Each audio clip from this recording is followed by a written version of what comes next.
Good morning, everyone. Happy Tuesday. I hope Clever helped a lot of you. We got a lot of responses on there, so it's awesome. I'm super proud of you all.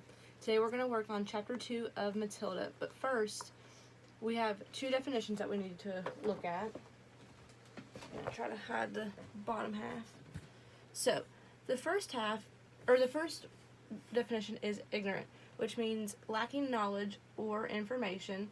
And then we have diddle, which means to steal money from someone by cheating. And it says that it's the British definition.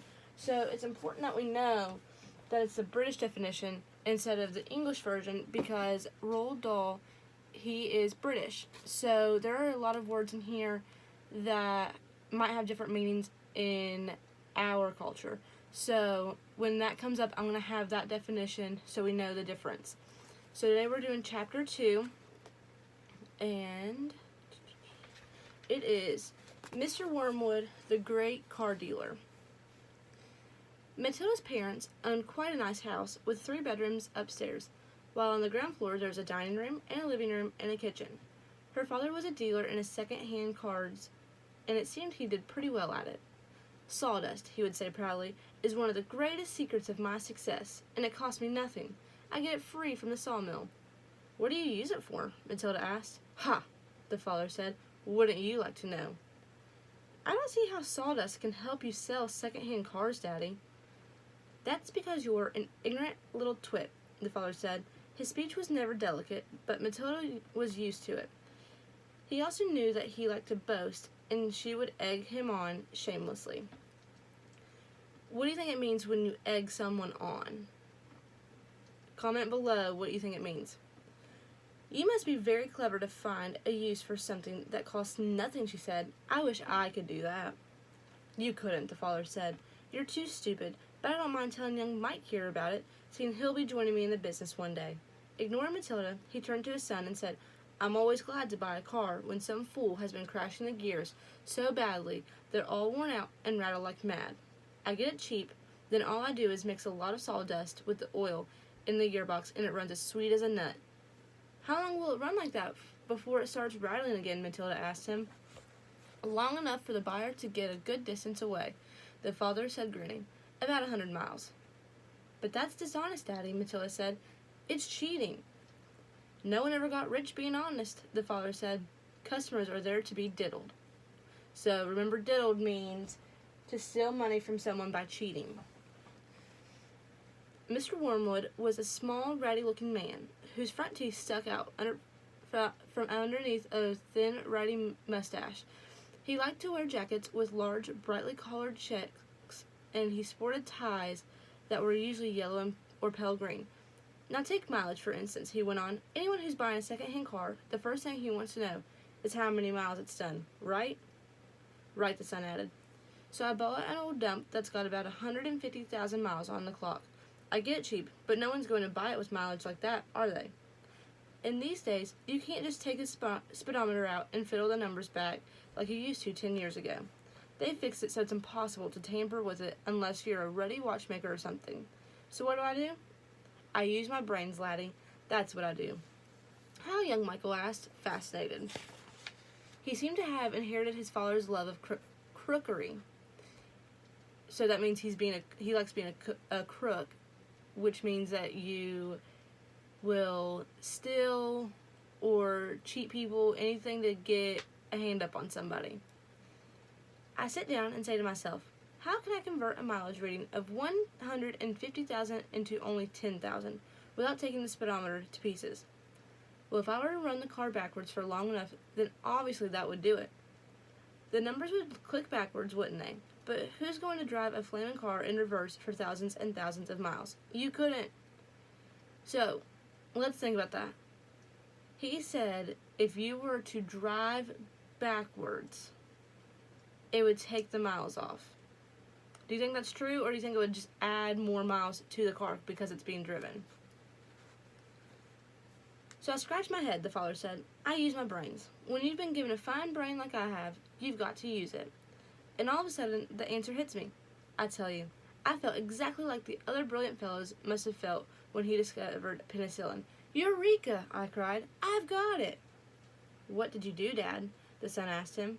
"The speedometer," Mr. Wormwood said. "It's run off a cable that is coupled up to one of the front wheels. So first, I disconnect the cable where it joins the front wheel. Next, I get one of those high-speed electric drills that I couple that up to the end of the cables in such a way that when the drill turns, it turns the cable backwards. You got me so far? You following me?" "Yes, Daddy," young Michael said. "These drills run at a tremendous speed," the father said. "So when I switch on the drill, the mileage numbers on the speedo spin backwards at a fantastic rate. I can knock 50,000 miles off the clock in a few minutes with my high-speed electric drill.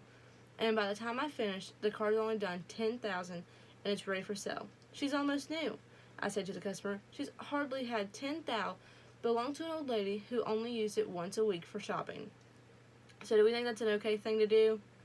I don't think so. "Can you really turn the mileage back with an electric drill?" young Michael asked. "I'm telling you trade secrets," the father said, "so don't you go talking about this to anyone else. You don't want me to be put in jail, do you?" "I won't tell a soul," the boy said.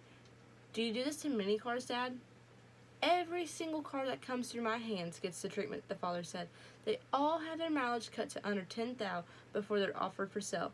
And to think, I invented that all by myself," he added proudly. "It's made me a mint." Matilda, who had been listening closely, said, "But Daddy, that's even more dishonest than the sawdust. It's disgusting. You're cheating people who trust you." "If you don't like it, then don't eat the food in this house," the father said. "It's bought with a profit." "It's dirty money," Matilda said. "I hate it." 2 red spots appeared on the father's cheeks. "Who the heck do you think you are?" he shouted. "The Archbishop of Canterbury or something, preaching to me about honesty? You're just an ignorant little squirt who has the foggiest idea what you're talking about." "Quite right, Harry," the mother said, and to Matilda she said, "You've got a nerve talking to your father like that. Now keep your nasty mouth shut so we can all watch this program in peace."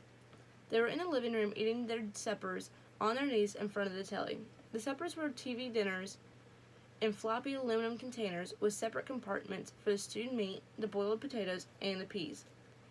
Miss Wormwood sat munching her meal with her eyes glued to the American soap opera on the screen. She was a large woman whose hair was dyed platinum blonde, except where you could see the moosey brown bits growing out from the roots. She wore heavy makeup, and she had one of those unfortunate bulging figures where the flesh appears to be strapped in all around the body to prevent it from falling out. So here's a picture of the Wormwoods eating dinner in front of the TV. "Mummy," Matilda said, "would you mind if I ate my supper in the dining room so I could read my book?" The father glanced up sharply. "I would mind," he snapped. "Supper is a family gathering, and no one leaves the table till it's over." "But we're not at the table," Matilda said. "We never are. We're always eating off our knees and watching the telly." "What's wrong with watching the telly, may I ask?" the father said. His voice had suddenly become soft and dangerous. Matilda didn't trust herself to answer him, so she kept quiet. She could feel the anger boiling up inside her. She knew it was wrong to hate her parents like this, but she was finding it very hard not to do so. All the reading she had done had given her a view of life that they had never seen. If only they would read a little Dickens or Kipling, they would soon discover there was more to life than cheating people and watching television. Another thing she resented being told constantly that she was ignorant or stupid when she knew she wasn't. The anger inside her went on, boiling and boiling, and as she lay in bed that night, she made a decision. She decided that every time her father or mother was beastly to her, she would get her own back in some other way. A small victory or two would help her to tolerate their idiosyncrasies and would stop her from going crazy. You must remember that she was hardly still 5 years old, and it is not easy for somebody as small as that to score points against an all-powerful grown-up. Even so, she was determined to have a go. Her father, after what had happened in front of the telly that evening, was first on her list. So here's a picture of her dad getting mad whenever she has to eat at the dinner table. And there's little Matilda. So, I have some key details of what happened in this chapter. First, Mr. Wormwood owns a car dealership. He mixes sawdust and oil to fix the rattling gears, and then he uses a drill to take miles off of cars. So, make sure you go and answer your clever questions. There's 3 of them today. Shouldn't take you too long. I hope you have a great day. Bye, guys.